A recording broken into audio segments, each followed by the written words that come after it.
Welcome back. Thanks for staying with us. We begin the show with our leading headlines around the globe of what happened while you were asleep. This is your overnight wrap. G7 leaders are set to agree to a joint declaration aimed at preventing another pandemic as they resume wide-ranging talks at their first in-person summit in almost 2 years. The leaders were joined by Dr. Tedros Ghebreyesus in Cornwall, who gave the world's leading democracies the challenge to vaccinate 70% of the global population against COVID-19 before the next G7 summit in Germany next year. The world's largest economies also unveiled an infrastructure plan on Saturday for the developing world to compete with China's global initiatives. But how many COVID-19 vaccines has each G7 country pledged to donate to poorer nations so far? To have this discussion, we're joined now by Dr. Jason Musyoka, development economist and CEO of the Frontline Group. Dr. Musyoka, very good morning to you.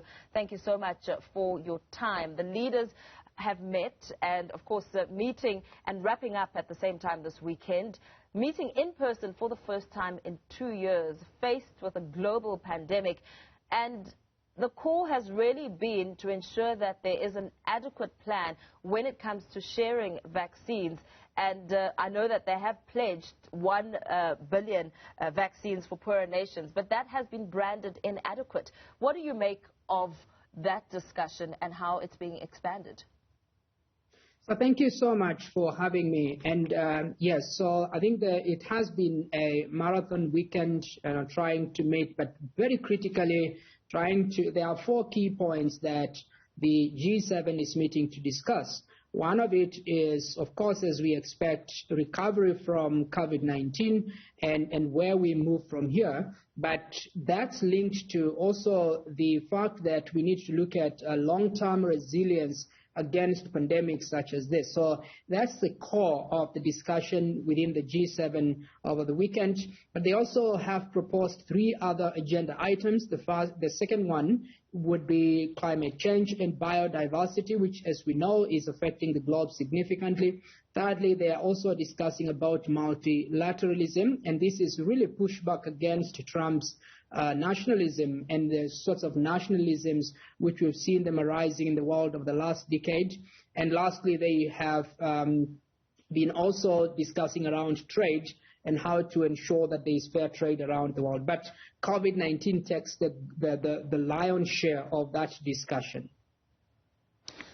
Now, Doc, if you can just break it down to us in terms of what the discussions, what they ended up, coming to an agreement to as to whether or not the billion vaccines that they have pledged to donate will be sufficient, or how will they go on and further that donation.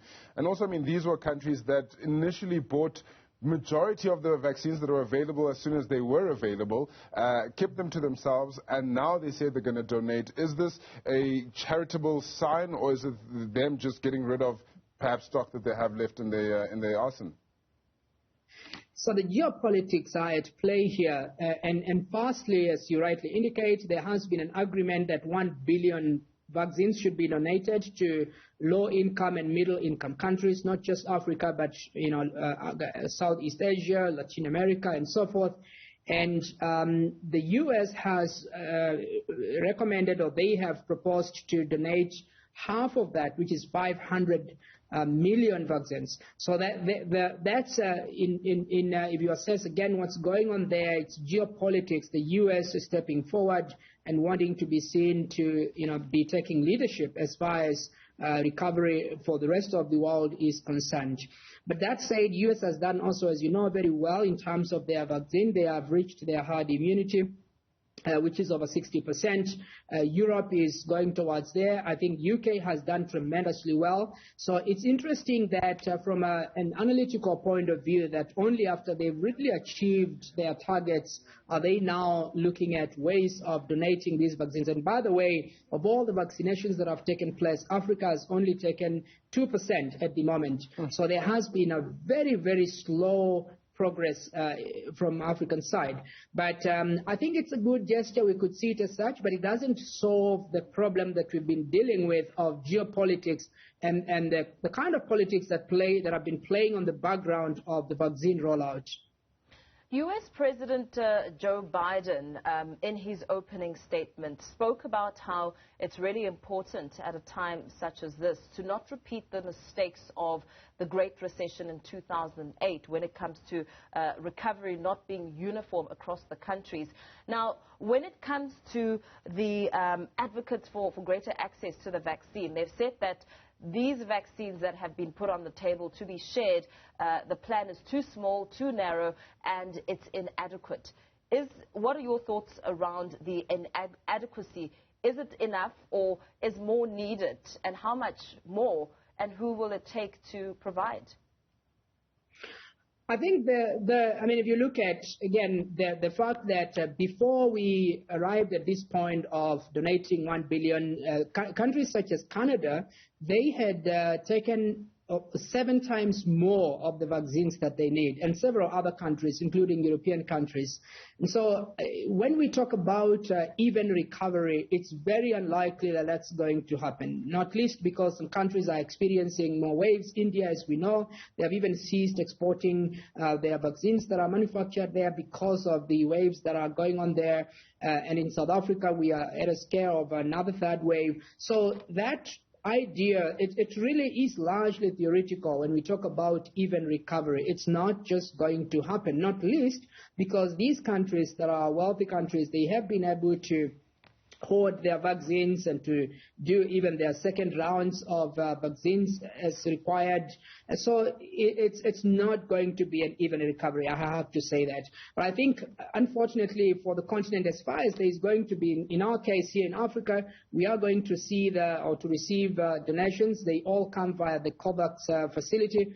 The problem now is going to be also how we roll that out. There's a bureaucracy that is supposed to implement what's donated, and unfortunately, we don't have an efficient bureaucracy. So as far as Africa and most of the other developing countries are concerned, we have a long way to go as far as recovery is concerned from COVID-19. So yes, I think we are potentially, economically speaking, at least we are looking at another 3-4 years for us to really come back fully. But that is assuming that the vaccine rollout bureaucracies are going to do their job. Now, one of the topics discussed as well was China's dominance, essentially, in terms of the funding of Africa. They're trying to counter that multi-trillion dollar Belt and Road Initiative that China have. Angela Merkel coming out and saying that they cannot sit back and just say that China will do it. How would the G7 countries counter that Belt that China have already developed? So they have it's very interesting that you asked that question. There is, you can clearly see again the geopolitics playing out here. What's going on is that China, even though, interestingly, it's really not part of the formal agenda of the 4 issues that I raised, but it is looming large at the discussions, not just on the infrastructure, by the way, but also on trade and on the tensions now there's a tension between Australia and China as far as trade is concerned, but also between the U.S. and China as far as China's involvement in the South Sea is concerned. So there seems to be a pushback, and it really is, and yet at the same time, keep in mind that China, which is really the largest economy in terms of production, but in terms of per capita, it's not as developed as the other economies, but it's not invited in the G7. So you can clearly see some politics playing out there, the fact that they are not invited, and yet there is a looming discussion about China from infrastructure side and how they are making entry. So it's a pushback to try and contain China from the influence, the rise that it's risen, and the fact that it's influenced the world in a significant way. I think the West is really trying to push back by all means possible, and that includes using these regional blocks such as G7 to counter by infrastructure or donations that they are now doing, but also going after China in terms of trade and all of that. So yes, you can see those politics playing out there. And what do you make of some of the other issues that were put on the table when it comes to climate change and global biodiversity, as well as some of the shared threats that the nations are experiencing, like what happened in Myanmar with the coup? What is your analysis of that? It's interesting for me that you are seeing now, it was estimated that in economic analysis and circles, it was suggested that the nationalisms that we saw rise in the last decade, and Trump was part of that, Boris Johnson was part of that, Marie Le Pen in France was nearly taking over as well before Macron won. So there was that sort of a movement that was really taking the world by storm. It seems to me that there is a little bit of containment of the nationalisms that were rising, and therefore one of the key issues that they're discussing now is multilateralism. And you can see the reception of Joe Biden by Angela Merkel and Macron and Trudeau. There's a very good reception of the U.S. Under Joe Biden because of multilateralism. So I think from that front there seems to be some progress. U.S. is a major player, as we know, in this multilateralism. But in terms of climate change as well, there has been discussions, and the fact that Joe Biden is back, the U.S. is pledging to go back to the Paris. They have actually gone back, signed already to the Paris climate change accord. So there is a movement back towards those agenda items that they've really been raising. I think the issue might be whether we will see a faster momentum towards these things, because if we don't contain climate change, unfortunately for us in the developing world, we are the real culprits of these issues, as well as trade and COVID-19, pretty much all the issues that they are raising. So we are better off on the table, and South Africa has been invited, by the way, in the G7. President Ramaphosa was there, and part of this is to try and have a conversation that is not just leaning towards the West, but also addresses the fact that these issues that they are raising are core to how developing countries or developing economies recover moving forward. Now, moving forward, have they at least given an outline as to by when, they would like to see a noticeable difference, especially in climate change and halving of carbon emissions and all that goes with it? They've always given out. So there is a 2030 vision. There's a 2050 vision. They have a whole range of targets that they've rolled out. But I also have to perhaps caution that what's going on with COVID-19 recovery, it's unlikely that most of these targets are going to be, or countries are going to be held accountable for the targets that they have set. I think COVID-19 is really placed a lot of pressure, not just on, keep in mind there were two processes here. The one was the health crisis, or three perhaps. One was the humanitarian crisis, which we had to deal with all over the world, and for the most part, developed countries have been able to address that. The second one was the health crisis itself and the vaccine rollout, which they have been successfully able to do. And the third and final one is the economic recovery, and that is a long haul that they have to prepare for. So I don't see much of return back to these issues of climate change at the center of global policy as they were pre-pandemic. And I think after we've built a resilience against future pandemics, only then will you see discussions around multilateralism and trade and climate change picking a little bit of a faster momentum in my assessment. We also saw a lot of protests around the G7 summit. They seem to have been exacerbated compared to previous years on some really core issues that the protesters have gathered to speak about: climate change, biodiversity, the threats. What does this now signal when it comes to the protesters and the voices of the people on the ground?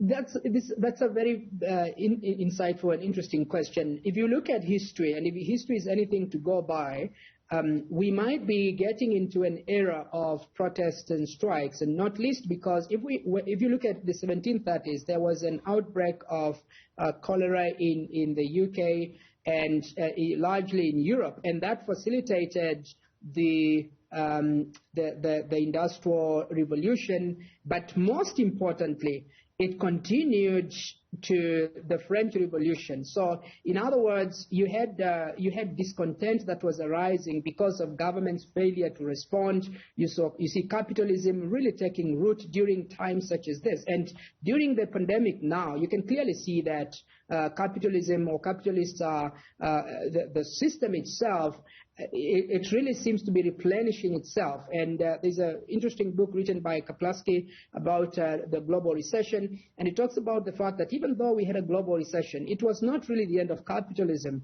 It was sort of a capitalism 4.0, a renewal of capitalism. And that's what we are seeing now. Because if you look at the vaccine rollout, if you look at the hoarding, if you look at the fact that you still have to get patenting of these vaccines, of which developing countries don't have the resources, you can clearly see capitalism playing out now. So you can expect backlash, and that is going to be a protracted battle as a pushback, because communities, developing countries do feel that they are really under pressure. And this is a debate that, unfortunately, we've not been able to win, going all the way back to the 1990s from the World Trade Organization, trade negotiations and so on. So it's going to be a steep climb, and I suspect that there is going to be a lot of conflict ongoing for the foreseeable future, emerging out of COVID-19 responses. Mm-hmm. Very well. Thank you so much for your time and sharing your insight, Dr. Jason Musyoka, development economist and CEO of the Frontline Group. Some really interesting discussions there.